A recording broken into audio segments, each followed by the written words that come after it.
souviendra que le 28 novembre 2024, notre pays a officiellement dénoncé les accords de coopération militaire entre la France et le Tchad. C'est ainsi que les 10 et 11 décembre 2024 ont marqué le départ de tous les avions de chasse français de notre territoire.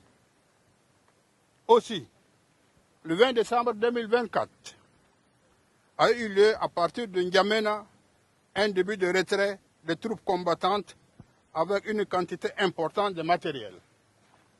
Dans cette même dynamique, en date du 26 décembre, la base de Faya nous a été rétrocédée.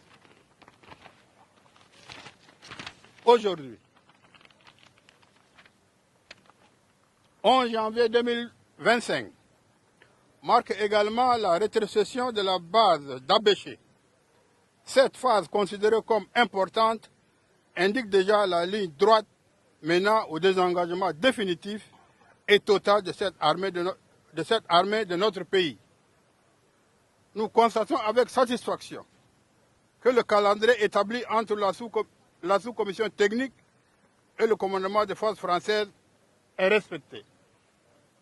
C'est aussi, pour moi, l'occasion de réitérer la ferme volonté du gouvernement de respecter les échéances établies, dont la date limite qui marquera le départ définitif des forces françaises du Tchad est le 31 janvier 2025. 31 janvier 2025.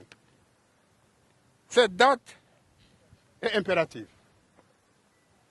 Cette date est non négociable. Cette date est irréversible. Le 31 janvier, c'est le départ définitif. Mesdames et messieurs, un État souverain doit compter sur sa propre capacité à défendre son intégrité territoriale. Cette plénitude de compétences qui signifie souveraineté obtenue par une indépendance indépendante. À cet effet, jaloux de la souveraineté de son pays, le maréchal Mohamed Idriss Déby a pris toutes les dispositions nécessaires pour cette décision.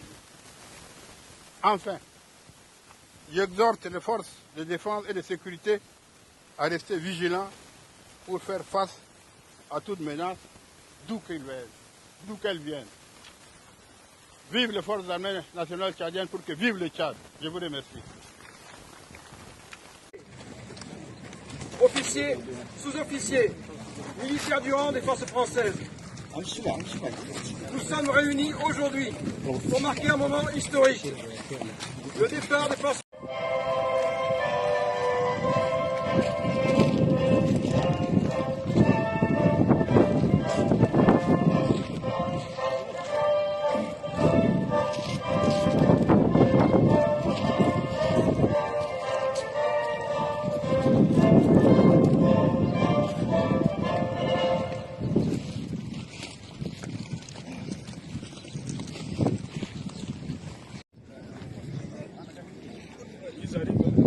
Ouais.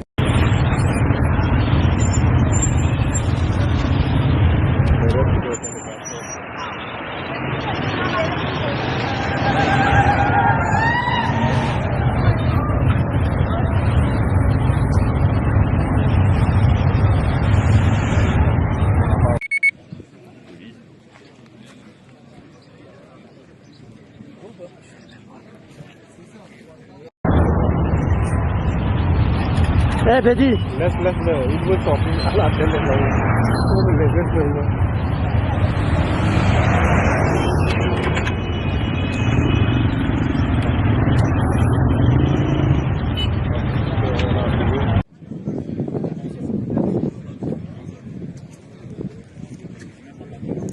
Allez-y, passe, allez-y. Passe, non? Eh Bédi, Laisse-le, il veut sortir à la télé.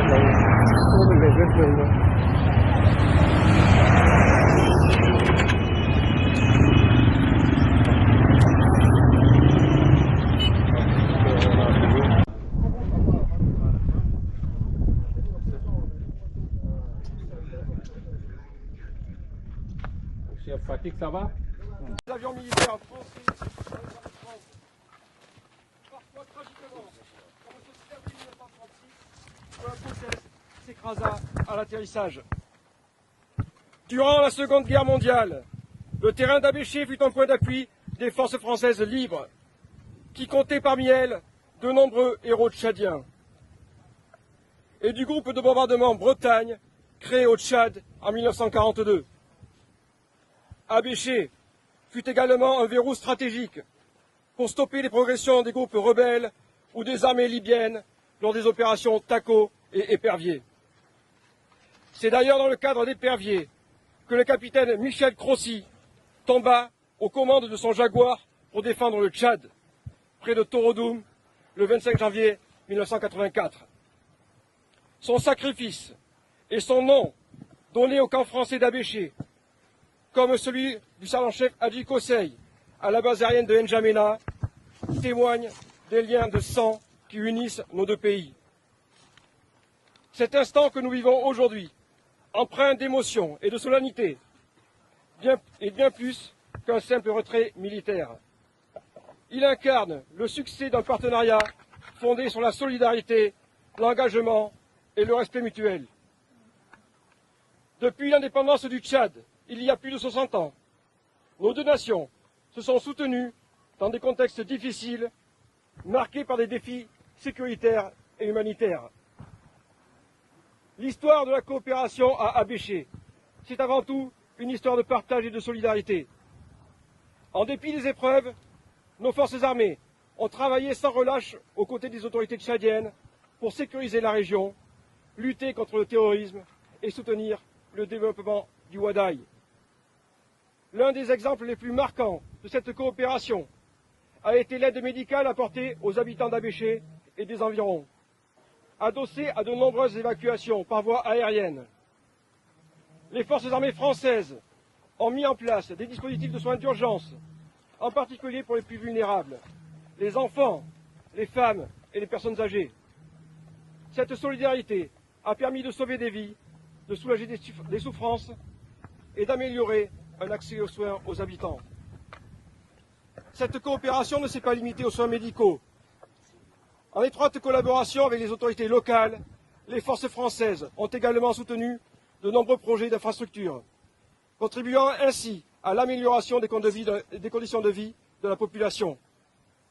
Le dernier projet finalisé est le forage public inauguré en septembre dernier, mais l'on pourrait aussi citer la distribution de plus de 3000 packs scolaires pour les nombreuses écoles, dont certaines ont bénéficié d'une réfection financée par les armées françaises. Au-delà de la coopération militaire et humanitaire, les relations humaines nouées au fil des années ont également été un pilier de cette présence française. J'en veux pour preuve l'engagement dont les soldats français ont pu faire preuve à plusieurs reprises au cours des derniers mois pour lutter au péril de leur vie contre les incendies en dehors du camp, démontrant ainsi leur solidarité avec la communauté locale. Nos soldats ont vécu, travaillé et parfois combattu aux côtés de leurs frères d'armes tchadiens, comme au Mali, dans l'ardeur des Iforas, créant ainsi des liens durables, faits de respect et de confiance et de camaraderie. Ces liens sont le témoignage vivant de l'amitié qui unit nos deux peuples et qui, malgré le départ de nos troupes, perdurera. Aujourd'hui, après tant d'années de présence à Abéché, la situation est différente. Le Tchad a renforcé ses capacités et il est en mesure de faire face aux défis sécuritaires et humanitaires du Wadaï. La restitution du camp à l'armée tchadienne en est un symbole. Ce retrait n'est pas un adieu de la France, mais un au revoir de ses militaires. La coopération entre nos deux nations ne se termine pas ici.